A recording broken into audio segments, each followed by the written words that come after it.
BJP నాయకులు ఏమంటారంటే ముస్లిం మహిళల కోసము ముస్లింల అభివృద్ధి కోసము మేము ఈ కమిటీ ఈ బిల్లు తెచ్చాము అంటారు.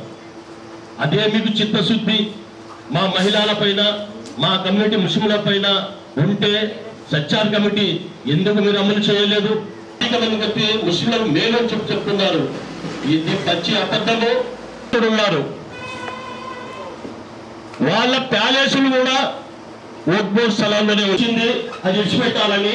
ఇప్పుడో అప్పుడో పగలగొట్టేదానికి కూడా వాళ్ళకు చందాలు లబ్ధి పొందేటందుకు పండిన పన్నాగం. కనుక ఎన్నియో కుటుంబంలో ఉన్నవారు సెట్లను సపోర్ట్ చేసి మైనార్టీలకు ఎలాంటి ఆపద వచ్చినా పోటీలో వచ్చే రోజున గుణపాఠం నేర్పిస్తారని చెప్పేసి కూడా నేను ఈ సభలో తెలుసుకుంటున్నాను. అలాగే ఏమంటే ఏ పుట్టుంటే ముందుకు పోవాలా, మనం చూసి ఏ రోజులు కూడా ముందుకు వస్తాం. అందరికీ శుభోదయం.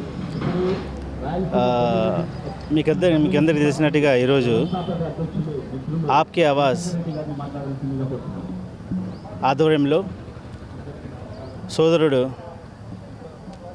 మా పెద్దన్నయ్య మక్బుల్ బాషా గారు ఒక మంచి ప్రోగ్రాం నిర్ణయించడం జరిగింది. ఇక్కడ ఈ ప్రోగ్రాం నిర్వహణకు ముఖ్య ఉద్దేశం ఏంటంటే, ఎలాగైతే మనకు తెలిసినట్టుగా గత కొన్ని రోజులుగా పార్లమెంటులో వక్ఫ్ బోర్డు ఆస్తుల మీద 40 సవరణలు ఎన్డీఏ గవర్నమెంట్ తెచ్చేదానికి ప్రయత్నిస్తుంటే కాంగ్రెస్ దానికి గట్టిగా వ్యతిరేకించి దాన్ని ఆపడం జరిగింది.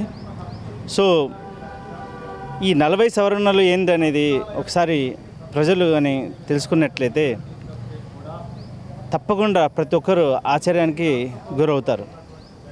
ఎలాగైతే మీరు చూసినట్టయితే దాంట్లో ఒక 4-5 నేను చెప్పదలుచుకుంటున్నాను ఈ మీడియా సముఖంగా. ఒకటి ఏంటంటే,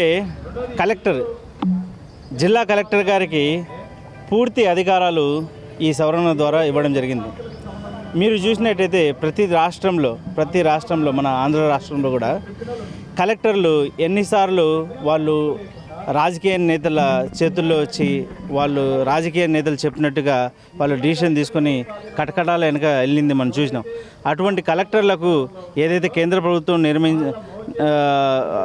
ఆధ్వర్యంలో రాష్ట్ర ప్రభుత్వం ఆధ్వర్యంలో పనిచేస్తారో అటువంటి కలెక్టర్లకు వక్ఫ్ బోర్డు ఆస్తులు అధికారం ఇవ్వడం అనేది హాస్యాస్పదం.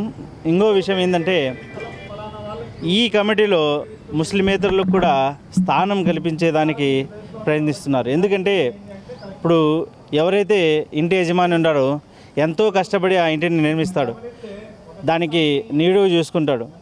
అటువంటిప్పుడు ఆ ఇంటికి ఓనర్గా నువ్వు కాదు వేరేవాడంటే ఆ ఇంటిని అంత నీట్గా చూసుకోగలరా?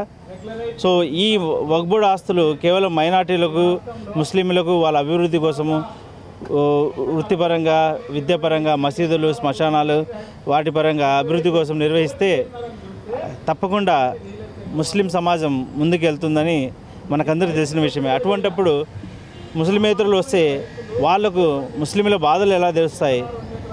సో ఇదంతా ఏంటంటే, ఈరోజు ముస్లింల వక్ఫ్ బోర్డు ఆస్తుల మీద పడుతున్నారు, రేపు దేవాదాయ శాఖ మీద పడతారు, మర్నాడు మైనార్టీ ఆస్తుల మీద పడతారు.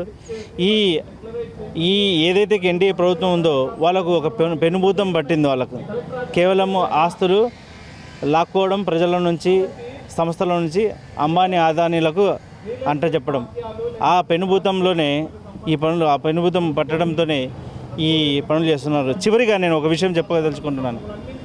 నిస్వార్థంగా 9 లక్షల పైచిలకు ఏదైతే ఆస్తులు ఉన్నాయో వక్ఫ్ బోర్డు ఆస్తులు, వాటన్నిటికీ నిస్వార్థంగా ముస్లిం సమాజం కొరకు వారి విద్య కోసము వారి వృత్తి కోసము ఇప్పుడుండే చట్టాలను సవరణ చేయకుండా ఉపయోగపడేటట్టుగా వాళ్ళ కోసం ఉపయోగపడేట్టుగా చేస్తే ఖచ్చితంగా ఎస్సీ ఎస్టీల కంటే వెనకబడిన ఈ ముస్లిం సమాజం ఖచ్చితంగా ముందుకెళ్ళడం జరుగుతుంది.